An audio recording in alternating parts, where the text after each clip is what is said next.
Good morning, everyone. So we are doing third chapter, that is movement of world towards movement towards a new world. ठीक है. तो उसमें हमने पहले जो जितने भी प्रॉब्लम्स थे वो दे मतलब जो जो कारण थे सेकेंड वर्ल्ड वॉर के, वो सब reasons for the second world war किया. फिर outline of world war two और का आउटलाइन किया. मतलब वर्ल्ड वॉर टू कैसे स्टार्ट हुआ, मतलब कैसे स्टार्ट हुआ और कैसे ख़त्म हुआ. जो फिर मैं एक बार बता देती हूँ. वर्ल्ड वॉर टू जो है स्टार्ट वर्ल्ड वॉर जो टू स्टार्ट हुआ था कब, जब जर्मनी ने पोलैंड पे ऑक्यूपाई किया था. उसके बाद जो है अमेरिका तो न्यूट्रल था, किसी की इस तरफ भी नहीं था उस तरफ भी नहीं था. लेकिन क्या हुआ कि जापान ने जाके अमेरिका का जो पर्ल हार्बर है उस पर अटैक किया. पर्ल हार्बर पे जब अटैक किया तो तब तक अमेरिका न्यूट्रल था. उसको गुस्सा आया और उसने क्या किया, जापान के हिरोशिमा नागासाकी दोनों शहरों पे एटम बॉम्ब डाल दी. अब ऐसे उन्होंने एटम बॉम्ब ड्रॉप किया तो वो दोनों जो शहर है वो पूरे तरह से तहस नहस हो गए. उसके बाद जापान ने सरेंडर कर लिया. इसके वजह से जब जापान ने सरेंडर किया उसके बाद जो है आपका सेकेंड वर्ल्ड वॉर एंड हुआ. लेकिन उसके बाद क्या क्या हुआ, इमीडिएट इफेक्ट्स जो है वर्ल्ड वॉर के टू के जो इफेक्ट्स हैं वो हम अभी देखने वाले हैं. The first effect is economic effect. This war had caused horrendous destruction in the world.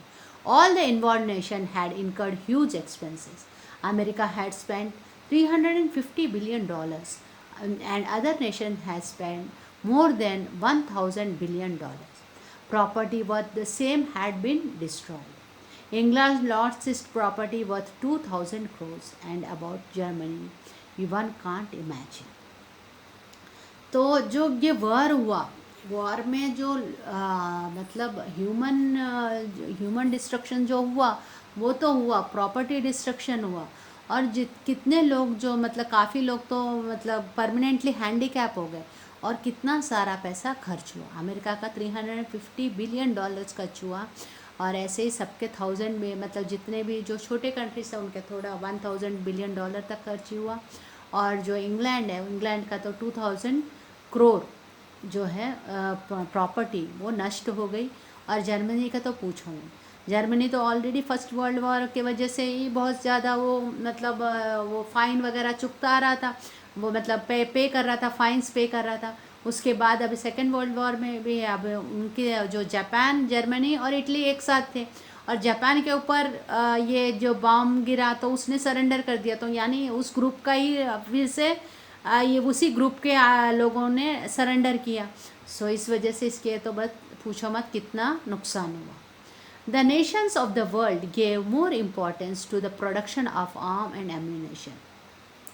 जैसे पहले वीडियोस में मैंने बताया था कि ये जो world war one, world war two, इस ये टाइम में क्या हुआ, everybody was busy in production of arms and ammunition.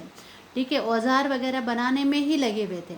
तो उनका जो बाकी जो एग्रीकल्चर है, आपका इंडस्ट्रियल प्रोडक्शन है, इन सब पे ध्यान नहीं दिया गया. मतलब everybody was given the military training and all, and they were not concentrating on the production, industrial production or the agriculture. ये सब चीज़ों पे, इकोनॉमी, इन सब पे ध्यान नहीं दिया गया था. तो वो एकदम इकोनॉमी जो है उनकी सबकी ठप हो गई. There was a scarcity of things of basic needs. Production reduced, inflation increased, people were struggling for livelihood. ये अब चीज़ें बन नहीं रही थी, जैसे फैक्ट्री वगैरह सब बंद थी. अभी हम ये चीज़ें हम अच्छे से इस चीज़ को महसूस कर सकते हैं. जैसे हमारा ये अभी टाइम चल रहा है, ये कोविड-19 का लॉकडाउन का पीरियड चल रहा है. इसमें देखो सब फैक्ट्रीज इतने अच्छे से काम नहीं कर रही, तो कई प्रोडक्ट्स हमको स्केर्सिटी हो रही है, मतलब चीज़ें ठीक से मिल नहीं रही हैं. तो ये तो वॉर नहीं है, खाली पैंडेमिक है तो ये हाल है. तो वॉर था तो और कितना प्रॉब्लम था. Okay, so there was a scarcity of things. और चीज़ें जो बंद हो गई हैं उसको चालू होने में भी टाइम लगता है, तो इकॉनमी जो है वो पीछे रह जाती है. और चीज़ें कम हैं तो जो चीज़ों के दाम बढ़ जाते हैं यानी इन्फ्लेशन बढ़ जाता है और लोगों को के पास नौकरियां नहीं होती हैं, तो दे वर स्ट्रगलिंग फॉर लाइवलीहुड, मतलब पैसे कमाने के लिए, नौकरी वगैरह के लिए बहुत हालत ख़राब हो गई थी. There was a scarcity of necessary goods in the market. The economic life of people was shattered. As a result, the nations of the world were pushed into an economic depression. There were two major changes in the world politics and economy. तो लोगों के पास काम करने के लिए पैसे नहीं है, काम नहीं है, काम के नहीं है इसलिए पैसे नहीं आ रहे हैं, और जो रखा है सेविंग्स है वो सब यूज़ हो जा रहे हैं, और दाम जो हैं बढ़ गए हैं, और मार्केट में भी चीज़ों की कमी हो गई है, कमी होने के वजह से दाम बढ़ गए हैं, तो पूरा वर्ल्ड जो है एकदम इकोनॉमिक डिप्रेशन में चला गया. So the second effect, what was the second effect? Look here. Communism in China. Many nations of the world were impressed by the way Russia had made the fast progress with communist measures. With the Bolshevik revolution, China too was impressed. Japan had become weak after the Second World War. Under these circumstances, its control over China had receded. Taking advantage of this, Mao Tse-tung established communist rule in 1949 at the end of the revolution in China. अब जो है first world war के बाद जो है Japan ने China में एक टेरिटरीज ऑक्यूपाई कर दिया था, मंचूरिया वगैरह टेरिटरीज ऑक्यूपाई किया था. लेकिन जैसे ही जापान के ऊपर ये एटम बॉम्ब का अटैक हुआ, उसके बाद वो वीक हो गया, तो उसके बाद जो है जापान का जो चाइना के ऊपर जो कंट्रोल है वो छूट गया, मतलब they had to leave it. और उसके बाद जो रशिया में जो बोल्शेविक की रिवॉल्यूशन जो हमने पहले पढ़ा था पहले चैप्टर में, उसके वजह से क्या हुआ, वहाँ पे वो ज़ार्स का रूल चला गया और कम्युनिस्ट रूल आ गया. और कम्युनिस्ट रूल के वजह से क्या है कि वहाँ जो है रशिया अच्छे से प्रोग्रेस करने लगा. तो रशिया ज़्यादा प्रोग्रेस कर रहा है, मतलब बिकॉज ऑफ दिस कम्युनलिज्म. जो चाइना ने भी उससे यही सीखा कि भाई ये अगर ये कम्युनिज्म गवर्नमेंट होगा, कम्युनिस्ट गवर्नमेंट होगा, तो जो कंट्री है अच्छे से प्रोग्रेस कर पाएगा करके उन्होंने भी वहाँ पे ये माओ टेस जो है उन्होंने कम्युनिस्ट गवर्नमेंट जो है चाइना में एस्टैब्लिश किया. Then comes our third reason, the beginning of the cold war. ठीक है, कोल्ड वॉर मतलब क्या होता है, जैसे आपने कई बार सोचा घर में देखा है कि अगर दो जने बात नहीं कर रहे तो क्या बोलेंगे, नहीं उनके बीच में कोल्ड वॉर चल रहा है, ऐसे बोलते हैं. कोल्ड वॉर मतलब एक दूसरे के साथ मतलब कोऑपरेट नहीं करना, या कर रहे हैं लेकिन मन से नहीं कर रहे हैं, ठीक है, और उसमें भी जो काम करना है वो पूरा फिर नहीं करते हैं. ये सब हम जो घर में देखते हैं कोल्ड वॉर. ठीक है, अब ये कोल्ड वॉर जो है वो कंट्रीज़ के बीच में कैसा चल रहा है हम देखते हैं. After the World War II, the world was divided into two superpowers, America and Russia. During the war, both the nations were friends, but after the war, differences of opinion between them went on increasing. Thus, the democratic America and communist Russia became mutually opposite groups. World War II से पहले दोनों friends थे, America और Russia. लेकिन war ख़त्म होते होते America और रशिया, क्योंकि रशिया ने के अंदर कम्युनिस्ट पावर आने की वजह से वो जो है अच्छे से उनका जो ग्रोथ अच्छे से होने लगा, एंड ग्रोथ अच्छे से हुआ.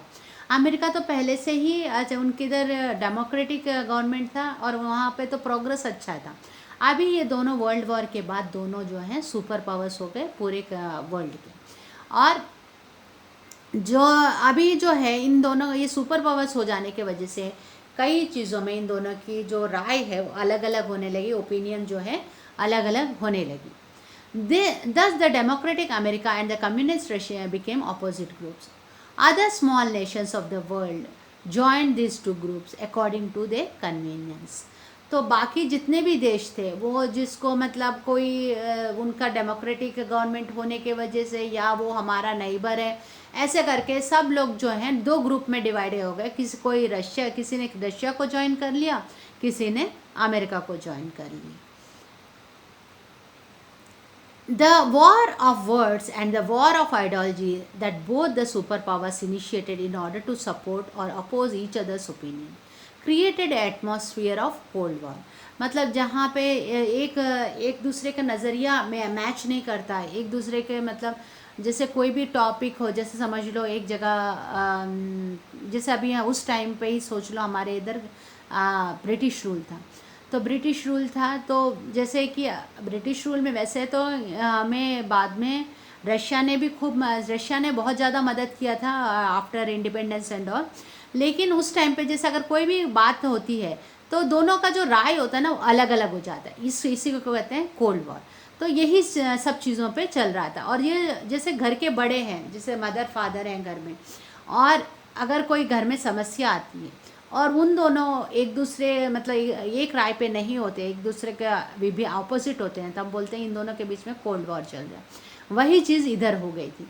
तो इधर जो है ये एक दूसरे के ओपिनियन बिल्कुल अपोजिट होते थे और एक दूसरे से मतलब विरुद्ध काम करते थे ये। Many a times the situation for the third world seemed to be created. इसके वजह से क्या हुआ, अब ये दोनों अलग अलग अपना सोचते हैं तो क्या हुआ, थर्ड वर्ल्ड वॉर ऐसा लग रहा था कि जैसे तीसरा वर्ल्ड वॉर कहीं शुरू ना हो जाए, इन दोनों के आपस के झगड़ों में कहीं तीसरा वर्ल्ड वॉर ना शुरू हो जाए। उसी टाइम एस्टैब्लिश हुआ आपका यूनाइटेड नेशन। ये जो आपका स्क्रीन पे आ रहा है यूनाइटेड नेशन का एम्बलम है, चिन्ह है यूनाइटेड नेशन का। At the end of the First World War, the League of Nations was formed in order to establish world peace. But the fact that World War II occurred meant that League of Nations was a failure. At the end of the World War II, on October 24th, 1945, United Nations was established with the purpose of peace, security, coexistence in the world, and its headquarters was to be in New York. जैसे world war 1 ख़त्म हुआ तो league of Nations बनाया गया था कि peace process करने के लिए, लेकिन वो पीस प्रोसेस इतना ख़राब गया कि वर्ल्ड वॉर 2 हो गया। अब वर्ल्ड वॉर 2 के बाद ये ध्यान रखा गया कि ये जो हमारा जो है मतलब सब एक दूसरे के साथ पीस में रहना चाहिए, तीसरा वर्ल्ड वॉर नहीं आना चाहिए। इसकी वजह से ये यूनाइटेड नेशन 24 अक्टूबर 1945 को एस्टैब्लिश हुआ, जिसका जो हेडक्वार्टर्स है वो कहाँ पे है, न्यूयॉर्क में है। America's efforts to establish United Nations had already begun from the time it joined Second World War. The American President Roosevelt made 4 important announcements regarding freedom while giving his message to the American Congress with the intention of human freedom, peace and security. जैसे ही world war 2 शुरू हुआ ना, उसी time पे जो ये America था, world war 2 शुरू हुआ उसी टाइम पे वो सोच रहा था कुछ ऐसा करना चाहिए कि जो वर्ल्ड वॉर 1 के बाद ये जो अलाइड नेशंस बना उसमें तो कुछ काम नहीं किया। तो ये जो अभी एक वॉर चल रहा है, अभी ये वॉर ख़त्म होने के बाद कुछ ऐसा ऑर्गेनाइजेशन होना चाहिए कि जो सब लोग फॉलो करे और किसी पे ज़्यादा हम जैसे फर्स्ट वर्ल्ड वॉर के बाद जर्मनी के ऊपर बहुत ज़्यादा प्रेशर कर दिया गया था उनको कि आप ये फ़ाइन भरोगे, अपना ये टेरिटरी दो दोगे, ऐसा नहीं करना है करके पहले से ही सोच रहा था। और उनके जो प्रेसिडेंट हैं उन्होंने अपने इधर जो स्पीच दिया था उनमें 4 चीज़ें उन्होंने मेन रखा, that is freedom of speech and thought, freedom of religion, freedom economic freedom and right to freedom from fear. कहते हैं ये हर नेशन के पास ये 4 चीज़ें तो होनी चाहिए, मतलब जो गलत है गलत बोलना है या सही है वो बोलने का उनको फ्रीडम मिलना चाहिए, freedom of thought and freedom of religion, वो जो रिलीजन रखना चाहते हैं अपने कंट्री में उनको रहने दें, और इकोनॉमिक फ्रीडम वो कि मतलब कौन सा इंडस्ट्री लगाएं जिसके उनको बेनिफिट होगा, वो सब वो जो कंट्री है उसी को डिसाइड करना चाहिए, कोई इसके ऊपर प्रेशर नहीं डालना चाहिए। And right to freedom from fear, और किसी डर से फ्रीडम होना चाहिए करके इन्होंने जो अपना मैसे स्पीच दिया था अपने पार्लियामेंट में, ये चीज़ें चारों बोली। उसके बाद later president Roosevelt and the British prime minister Churchill prepared 8-point agreement while they were on the ship in the Atlantic Ocean, which later came to known as Atlantic Agreement. The agreement included matters like maintaining freedom and sovereignty of every nation, peace, security, social and economic welfare and disarmament. तो ये जो America के president है रोसवेल्ट, और जो British के prime minister थे Churchill, इन दोनों ने एक शिप में मीटिंग की, अटलांटिक ओशन के अंदर एक शिप में मीटिंग की, और उन्होंने एक 8 पॉइंट वो बनाया, 8 पॉइंट प्रोग्राम बनाया, जिसमें उन्होंने बोला कि मतलब सारे जो कंट्रीज़ हैं वो उसको ये सब अग्री करना चाहिए। और इस एग्रीमेंट में क्या क्या मेन लिखा गया था, मेंटेनिंग फ्रीडम, हर कंट्री का फ्रीडम होना चाहिए। फिर सॉवरेनिटी ऑफ एवरी नेशन, मतलब अपने नेशन, हर नेशन को अपना अधिकार है, उसको किस ग्रुप में रहना है, किस ग्रुप में नहीं रहना है, और किसके साथ दोस्ती करनी है, ये सब उसको है, उसका पूरा जो है उसको फ्रीडम मिलना चाहिए। Peace and security, peace and security and social and economic welfare, ये सब चीज़ें होनी चाहिए। और मेजर चीज़ क्या था उसमें, डिसआर्मामेंट, मतलब वेपन्स जो अभी इतने सारे जो प्रोडक्शन कर रहे हैं ये बंद होना चाहिए। मतलब ये जो आर्म्स इतना प्रोडक्शन सब जगह कंट्रीज़ में आर्म प्रोडक्शन जो है वो बंद होना चाहिए, जो जिसको बोलते हैं डिसआर्मामेंट। Then the foreign ministers of Britain, America, Russia, China met in Moscow for world peace, which came to be known as Moscow Declaration. तो मॉस्को डिक्लेरेशन में कौन कौन से कंट्री थे, ब्रिटेन, अमेरिका, रशिया और चाइना, इन लोगों ने फिर से एक मीटिंग किया और इसी को बोलते हैं Moscow declaration. In November 1943, three superpowers held a conference in Tehran. The representatives of 50 nations prepared an agreement for United Nations at Washington. तो ये देखो 1943 की बात कर रहे हैं, 1945 में यूनाइटेड नेशंस आया था, यानी तब तक इंडिया जो है आज़ाद नहीं हुआ था, फ्रीडम नहीं मिली थी। ओके, और इस जो ये 1943 इन्होंने एक तेहरान में एक कॉन्फ्रेंस किया, उसमें कितने 50 नेशन 50 नेशंस आए थे, and prepared the agreement for United Nations eight Washington. और एक एग्रीमेंट पे सब लोग की सहमति हुई, और ये जो है 24 अक्टूबर 1945 में ये पहली बार यूनाइटेड नेशंस का यहाँ पे न्यूयॉर्क में एस्टैब्लिशमेंट हुआ। The 51 member nation declared the establishment of United Nation. India is also a part of it. Since 24th October is celebrated as United Nations Day all over the world. Presently 193 nations are members of United Nations. तो उस दिन से जो है ये United Nations आया, और अभी जो पहले जो है ये 51 नेशंस 51 नेशंस थे, कंट्रीज थे इसके मेंबर्स।